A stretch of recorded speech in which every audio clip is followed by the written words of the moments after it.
அத்தை எப்பதான் வந்தீங்க? நான் இப்பதான் வந்தேன் பார்த்துக்கோ.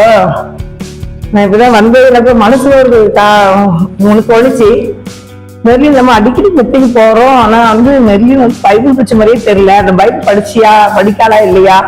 இந்த ஒரு கிறிஸ்தவங்க வந்து பைபிள் படிக்கணும் ஜெபிக்கணும்.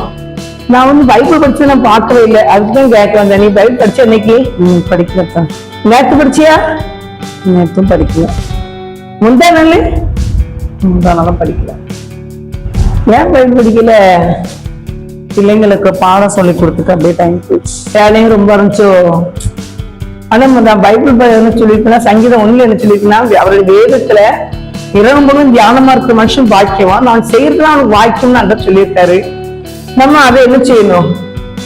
கடைப்பிடிக்கணும். வந்து காலையிலையும் சாயங்காலமும் நைட்லயும் பைபிள் நேரம் கிடைக்கும் போது, எப்பவும் வேண்டாம், நேரம் கிடைக்கும் போது காலையிலையும் நைட்லயும் நீங்க கொஞ்சம் நம்ம 1 அதிகாரமோ 2 அதிகாரம் 3 அதிகாரம் படிச்சுட்டு நம்ம ஜோம் பண்ணிட்டு படுத்தோம்னு வச்சுக்கோங்களேன். அதுல தேவன் கண்டிப்பா ஒரு பெரிய ஆசீர்வாதத்தை வச்சிருக்கிறாரு. அவங்க வேதத்தை நேசிக்கிறவங்களுக்கு மிகுந்த சமாதானம் இருக்குன்னு பைபிள் போட்டிருக்கு. அதனால நல்ல நிலையில இருந்து நல்ல பைபிள் படி என்னமா கண்டிப்பா நம்மளை கண்டிப்பா ஆசீர்வதிப்பாரு. என்ன? கண்டிப்பா.